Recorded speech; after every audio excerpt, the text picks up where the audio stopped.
여러분, 우리는 지난주부터 이제 사사기 말씀을 살펴보고 있습니다. 사사기는 특징이 있는데 두 번에 걸쳐서 서론이 기록되어지는 독특한 구조를 가지고 있습니다. 지난주에 살펴보았던 1장 1절에서 2장 5절까지는 첫 번째 서론이었습니다. 그 내용이 하나님께서 이스라엘이 어떻게 가나안 남은 땅을 정복해야 하는지 본보기로 삼았던 그 유다 지파가 가나안 풍습을 어느새 따라하고 골짜기 주민들이 가진 철번것 때문에 가나안 족속을 쫓아내지 못함으로써 하나님의 말씀에 불순종한 그러한 모습을 살펴보았습니다. 이스라엘의 나머지 지파들도 가나안 족속을 쫓아내지 못한 것이 아니라 쫓아내지 않음으로 말미암아 하나님의 명령에 불순종하였습니다. 그 결과 가나안의 족속은 이스라엘 백성들에게 가시가 되고 그들의 신들은 올무가 되어버린다라는 그러한 이야기가 지난주 말씀을 살펴봤습니다. 오늘 우리가 살펴보는 2장 6절에서부터 시작해서 3장 6절까지가 두 번째 서론입니다. 두 번째 서론에서는 왜 이스라엘 백성들이 사사시대에 영적으로 몰락할 수밖에 없었는지 그 원인에 대해서 설명해 주고 있습니다. 그 이유와 원인을 살펴보기에 앞서서 먼저 출애굽 이후의 이스라엘의 세대를 구분해 보도록 하겠습니다. 애굽에서 400년 노예 생활을 하던 이스라엘 백성들이 모세의 인도에 따라서 출애굽을 하게 됩니다. 이 세대를 우리는 출애굽 세대라고 부릅니다. 그러나 40년의 광야 생활을 통해서 대부분 그 세대들은 다 죽고 오직 여호수아와 갈렙만이 가나안 땅을 밟게 됩니다. 그 다음 세대는 광야 세대, 출애굽 2세대라고 부릅니다. 이들은 여호수아의 인도함을 따라서 가나안 땅을 정복한 세대들이었습니다. 사사기 1장에서 분배받은 땅에 들어가는 전쟁을 치르고 있는 이들이 바로 광야 세대였습니다. 이 세대에 대해서 오늘 본문 6절, 7절 말씀이 설명해 주고 있습니다. 6절, 7절 말씀에 보니까 전에 여호수아가 백성을 보내매 이스라엘 자손이 각기 그들의 기업으로 가서 땅을 차지하였고 백성이 여호수아가 사는 날 동안과 여호수아 뒤에 생존한 장로들 곧 여호와께서 이스라엘을 위하여 행하신 모든 큰 일을 본 자들이 사는 날 동안에 여호와를 섬겼더라 라고 되어 있습니다. 여호수아가 각 지파에게 땅을 나누어 주었고 그 땅으로 백성들을 보냈습니다.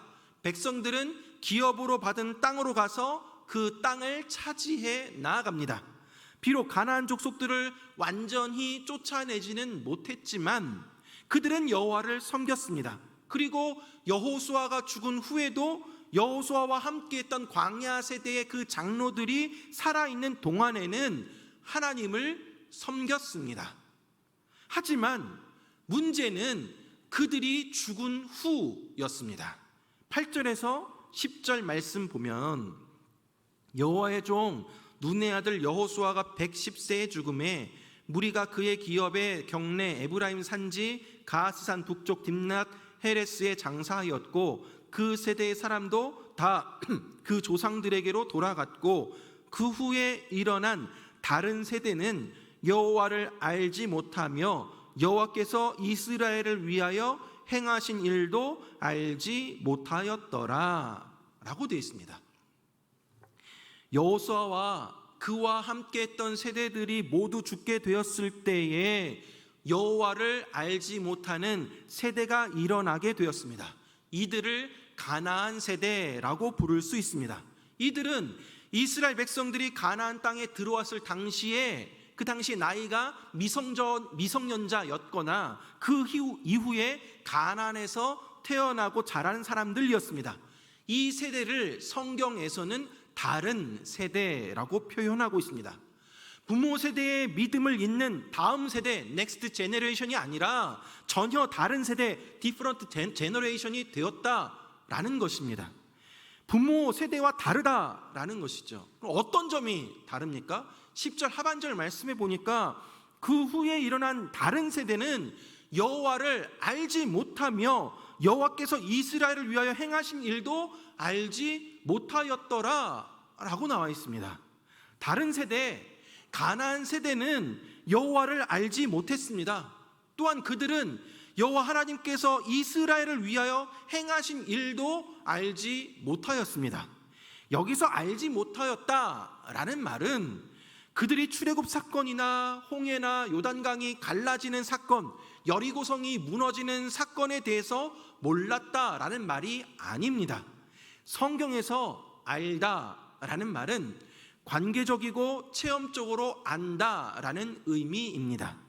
하나님을 안다라는 것은 하나님의 관계 안에서 그분이 어떤 분이신지, 그분이 나에게 어떠한 은혜를 베풀어 주셨는지 경험적으로 안다라는 것입니다.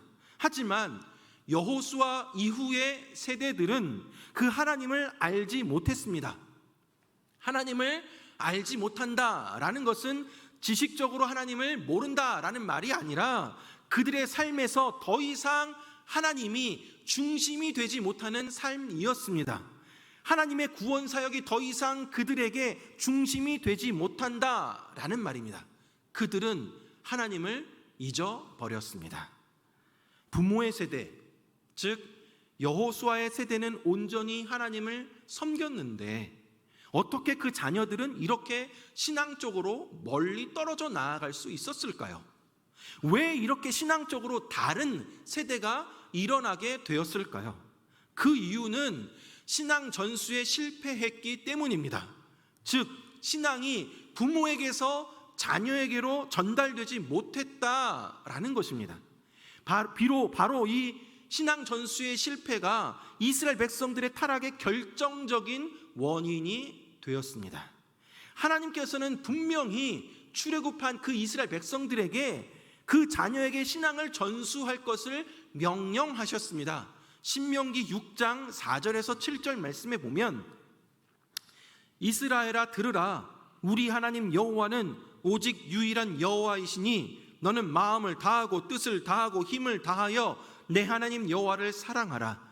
오늘 내가 내게 명하는 이 말씀을 너는 마음에 새기고 내 자녀에게 부지런히 가르치며 집에 앉았을 때에든지 길을 갈 때에든지 누워있을 때에든지 일어날 때에든지 이 말씀을 강론할 것이며 너는 또 그것을 내 손목에 매어 기호를 삼으며 내 미간에 붙여 표로 삼고 또 내 집 문설주와 바깥문에 기록할지니라 라고 말씀하셨습니다.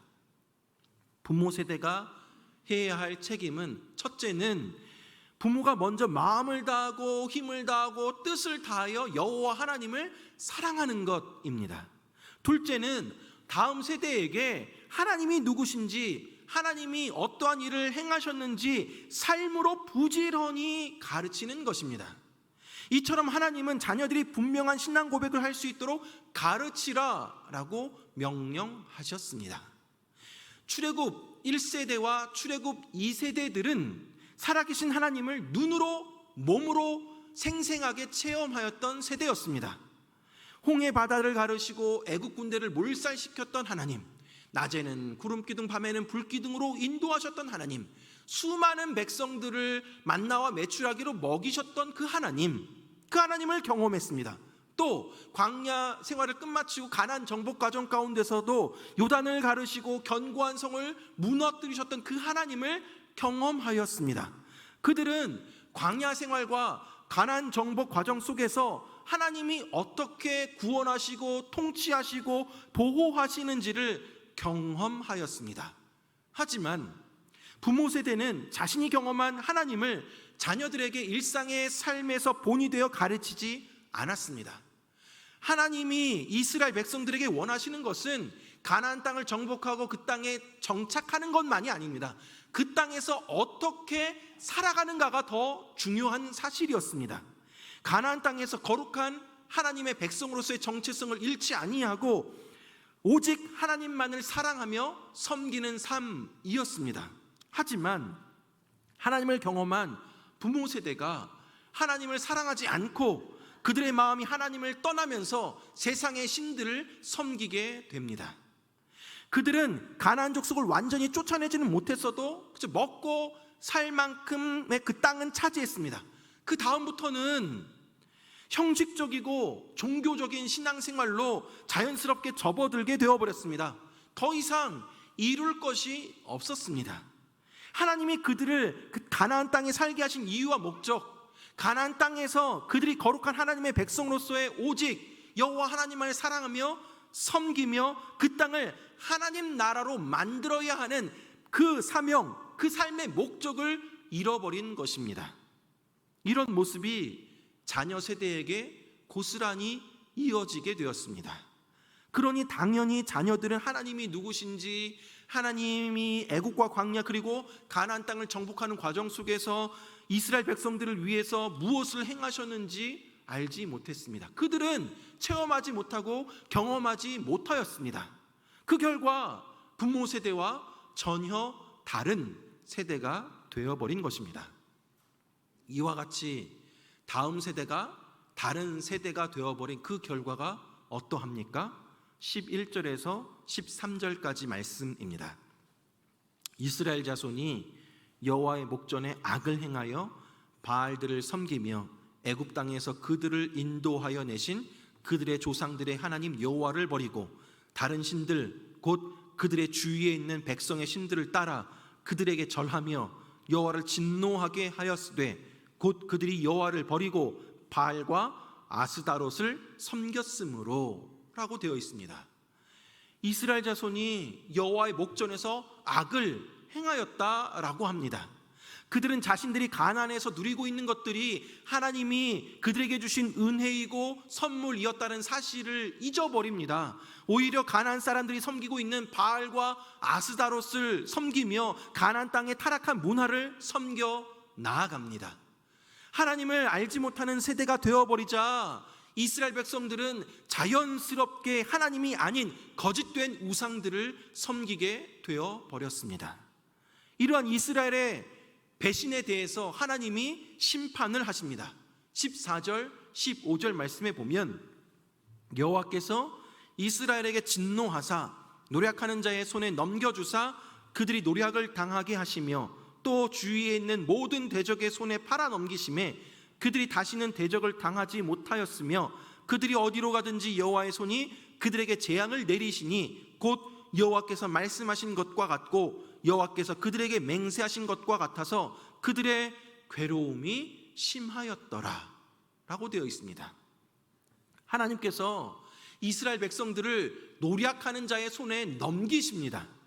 이스라엘 백성들이 광야를 지나는 동안 가나안 땅을 정복하는 동안 어디를 가든지 그들을 보호하셨던 그 하나님이, 그 하나님의 손이 이제는 그들에게 재앙을 내리십니다. 그리하여 그들의 괴로움이 심하여집니다. 이렇게 하나님의 심판을 받은 이스라엘 백성들이 극심한 고통과 괴로움 속에서 하나님을 찾고 살려달라고, 도와달라고, 구원해달라고 부르짖습니다. 그러면 하나님이 그들을 구원할 사사를 보내십니다. 16절 말씀에 보니까 여호와께서 사사들을 세우사 노략자의 손에서 그들을 구원하게 하셨으나 라고 되어 있습니다. 이스라엘은 범죄하였지만 하나님은 그들을 돌이켜서 하나님을 찾는 또 구하는 그 모습을 외면하지 않으시고 그들을 구원해 주십니다. 하지만 이 이스라엘 백성들은 등 따시고 배부르게 되면 또다시 하나님을 멀리 떠나 다른 신을 섬겨버립니다. 17절에서 19절 말씀입니다. 그들이 그 사사들에게도 순종하지 아니하고 오히려 다른 신들을 따라가 음행하며 그들에게 절하고 여호와의 명령을 순종하던 그들의 조상들이 행하던 길에서 속히 치우쳐 떠나서 그와 같이 행하지 아니하였더라. 여호와께서 그들을 위하여 사사들을 세우실 때에는 그 사사와 함께 하셨고 그 사사가 사는 날 동안에는 여호와께서 그들을 대적의 손에서 구원하셨으니 이는 그들이 대적에게 압박과 괴롭게 함을 받아 슬피 부르짖음으로 여호와께서 뜻을 돌이키셨거늘 그 사사가 죽은 후에는 그들이 돌이켜 그들의 조상들보다 더욱 타락하여 다른 신들을 따라 섬기며 그들에게 절하고 그들의 행위와 패역한 길을 그치지 아니하였으므로 라고 나옵니다. 여러분, 우리가 지금 그 다음 세대가 다른 세대가 되어버린 그 결과들을 쭉 살펴보았는데, 사사기는 여러분 이스라엘의 역사 가운데 가장 암흑의 시대였습니다. 불신과 불신앙의 시대였습니다. 이 사사기에는 이러한 악순환들이 계속해서 반복되어져 나옵니다. 화면을 한번 보시면 이러한 패턴들이 사사기 가운데 계속 반복되는데요, 가나안 땅에 정착한 이 가나안 세대는 계속해서 하나님을 떠나 우상을 섬기는 죄를 짓습니다. 그러면 하나님이 이방 나라들을 통해서 그 하나님이 이스라엘을 치십니다. 그 하나님의 심판이 괴로워서 이스라엘 백성들이 잘못했다고 살려달라고 구원해달라고 하나님께 간구합니다. 그러면 하나님 그들의 목소리를 외면하지 않으시고 사사들을 세워서 그들을 구원해 주십니다. 그러면 또다시 잠잠해졌다가 등 따시고 배부르게 되면 다시 하나님을 떠나 이방 신들을 섬겨 나아가는 이러한 반복되는 역사가 이스라엘의 사사시대 350년 역사 가운데 7번이나 반복되어져 나오게 됩니다. 사랑하는 여러분, 오늘 본문에서 이스라엘의 부모 세대가 경험했던 하나님을 다음 세대에게 전하지 못함으로 말미암아 그 후에 일어난 세대가 다른 세대가 되어버린 안타까운 모습을 살펴보았습니다. 그런데 이러한 사사기의 비극이 오늘날 우리들의 이야기가 될 수 있습니다. 바로 우리 교회, 내 자녀의 이야기가 될 수 있습니다. 우리가 세대를 구분하는 방법이 다양한데요, 출생 연도를 중심으로 세대를 구분해 보면 2차 세계대전 이후부터 또 1960년대 중반까지 출생하신 분들을 베이비붐 세대라고 부릅니다. 또 1960년대 출생하신 분들을 586 세대, 또 1970년대에 태어난 세대를 X세대, 80년대부터 90년대 초반 출생한 사람들을 Y세대 혹은 밀레니엄 세대라고 부릅니다. 90년대 중반부터 또 2000년대 초반 출생한 세대를 Z세대라고 부릅니다. 그리고 2000년대 초반 이후에 출생한 세대들을 알파 세대라고 부릅니다. 기성세대와 지금의 MZ세대, 알파 세대의 사고방식과 생활 패턴이 너무나도 달라서 세대 간의 갈등이 점점 심해지고 있습니다. 우리 자녀 세대들은 부모 세대와 자라온 환경과 생활 방식이 너무 달라서 지금은 너무나도 다른 세계 속에 살아가는 것만 같습니다. 인터넷과 스마트폰이 그들의 삶의 기반이 되어버렸습니다. 세상은 정말 빠르게 변하고 있습니다. 4차 혁명이 도래함에 따라서 그 변화의 속도가 더 빨라졌습니다. 그리고 그만큼 타락하는 속도도 빠르게 진행되고 있습니다. 세상의 기준이 바뀌어 갑니다. 이제는 죄를 죄로 여기지 않습니다. 이런 세상에서 우리 자녀, 우리 손자, 우리 손녀 어떻게 지킬 수 있을까요? 다음 세대에게 우리의 믿음과 신앙을 어떻게 물려줄 수 있을까요? 문화와 정서적으로 이미 다른 세대가 되어버린 다음 세대, 우리 자녀들을 신앙적으로 어떻게 다른 세대가 되지 아니하도록 이끌어줄 수 있을까요? 사랑하는 여러분, 다음 세대를 위해서, 그들이 다른 세대가 되지 않도록 하기 위해서 우리는 신명기 말씀을 기억해야 합니다. 다시 한번 신명기 6장 4절에서 7절 말씀 한 목소리로 같이 한번 읽어보도록 하겠습니다. 신명기 6장 4절에서 7절 말씀입니다. 함께 읽겠습니다. 시작. 이스라엘아 들으라. 우리 하나님 여호와는 오직 유일한 여호와시니 너는 마음을 다하고 뜻을 다하고 힘을 다하여 내 하나님 여호와를 사랑하라. 오늘 내가 내게 명하는 이 말씀을 너는 마음에 새기고 내 자녀에게 부지런히 가르치며 집에 앉았을 때에든지 길을 갈 때에든지 누워있을 때에든지 일어날 때에든지 이 말씀을 강론할 것이며 너는 또 그것을 내 손목에 매어 기호로 삼으며 내 미간에 붙여 표로 삼고 또 내 집 문설주와 밭간문에 기록할지니라. 아멘. 여러분, 부모 세대인 우리가 먼저 하나님을 사랑해야 합니다. 마음을 다해, 뜻을 다해, 힘을 다해, 목숨을 다해 하나님을 사랑해야 합니다. 또한 부모가 먼저 하나님의 말씀을 마음에 새겨야 합니다. 하나님 부모가 말씀을 아이들에게, 자녀들에게 가르치기 전에 내가 먼저 하나님의 그 계명을 마음속에 새겨 나아가야 하는 것입니다. 마음에 새기고 암송하는 말씀을 내 삶으로 보여주는 것, 드러내는 것, 본을 보이는 것, 그것이 너무나도 중요합니다. 이 말씀이 정말 하나님의 말씀이라는 것을 보여주어야 합니다. 단지 이론이 아니라, 입술이 아니라 그 말씀을 믿음으로 살아내야 합니다. 삶으로 증명해내야 합니다. 그것이 바로 부모에게 주어진 책임입니다. 의무입니다. 사랑하는 여러분, 우리의 자녀는 모방자입니다. 우리 자녀들은 부모로부터 영향을 받고 부모의 모습을 보고 배웁니다. 이것만은 좀 안 닮았으면 좋겠는데 어쩜 그걸 꼭 닮아가는지 정말 이해할 수가 없습니다. 자녀는 부모의 습관을 배울 뿐만 아니라 신앙을 배웁니다.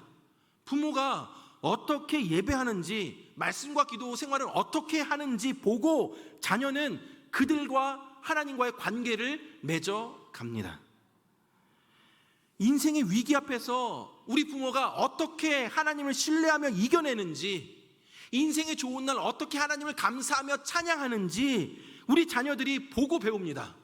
자녀는 우리 부모와 함께하는 순간순간 부모를 관찰하고 배웁니다. 그러니 우리 부모는 일상의 모든 순간순간이 바로 복음을 가르칠 기회이자 믿음의 본을 보일 기회라는 사실을 기억해야 합니다. 또한 우리 부모는 자녀를 위해 신앙의 교육의 그 필요성을 알고 지속적으로 기도할 뿐만 아니라 부지런히 그들의 마음에 하나님의 말씀이 뿌리 내리도록 가르치는 일을 해야 합니다. 그 어떤 부모도 자녀를 세상의 죄와 문화로부터 완벽하게 보호하거나 격리시킬 수가 없습니다. 어떤 부모도 이 세상 가운데 세상의 문화로부터 자녀를 보호하기만 하면 자녀들이 죄 유혹을 받지 않는다라는 것은 착각입니다. 여러분, 따라서 믿음의 부모는 우리 아이들에게 복음을 심겨주어서 말씀을 기준으로 세상을 분별해 나아가도록 가르쳐야 합니다. 훈련시켜야 합니다. 저도 10대의 아이들을 키우고 있습니다. 우리 부부의 관심사는 우리 아이들을 어떻게 신앙으로 키우며 어떻게 바르고 건강하게 키우는가입니다. 게임이나 미디어 보는 것에 대해서 하루 정해진 시간을 약속하고, 또 게임도 아이들이 하고 싶은 그 게임이 있으면 제가 먼저 살펴보고 앱을 깔아주고 있습니다. 나름 신경 쓴다고 하지만 부모의 영역 밖의 세상의 문화가 아이들에게 다가옵니다. 자녀를 세상 문화로부터 보호하거나 격리시키는 것에는 한계가 있습니다. 어느 날 아내가 아들에게 물었습니다. 엄마는 네가 유튜브 보고 영화 보고 게임하는 것에 대해서 고민이 많다. 그러자 우리 아들이 이렇게 대답을 했습니다. 엄마, 나도 기준이 있어요 라고 대답을 했습니다. 이 한마디가 우리 아내의 그 마음에 얼마나 큰 위로가 되었는지 모른다라고 이야기를 해줍니다. 그렇습니다, 여러분. 우리는 아이들을 24시간 밀착해서 감시할 수가 없습니다. 밀려오는 세상 문화를 막아낼 수가 없습니다. 그렇기 때문에 어떻게 분별할 수 있는지를 가르쳐야 합니다.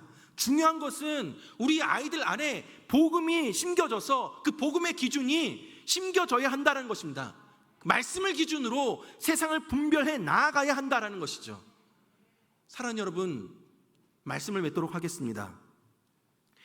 우리의 자녀가 다른 세대가 되지 않도록 하기 위해서 성경적인 자녀 양육의 원리로 우리는 돌아가야 합니다.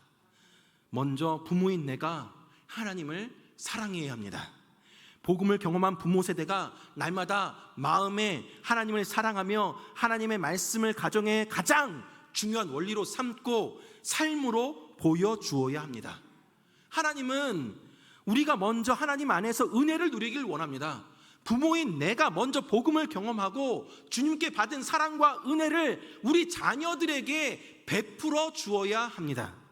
또한 부모인 우리는 자녀에게 하나님이 누구신지, 하나님 어떤 일을 행하셨는지 가르쳐주며 그 자녀를 그리스도에게로 인도해 가야 합니다.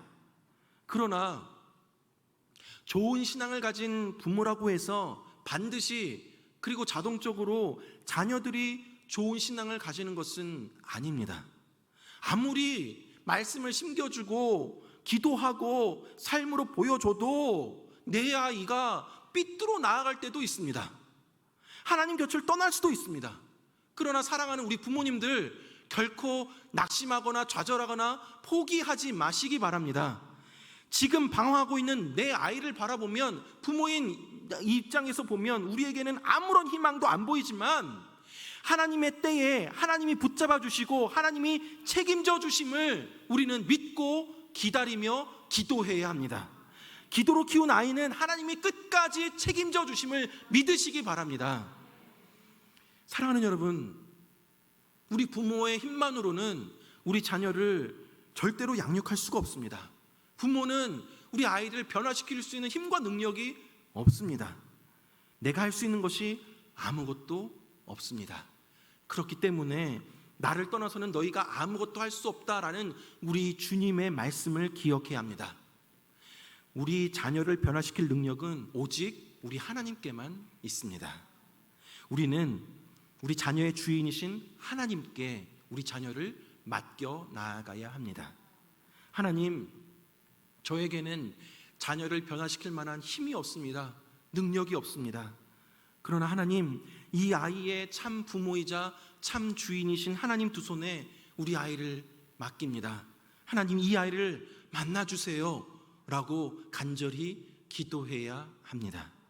하나님, 우리 아이들을 만나 주셔야 합니다. 그럴 때 우리 아이가 변화되는 것이고, 그럴 때 우리의 다음 세대가 다른 세대가 되지 않게 됩니다.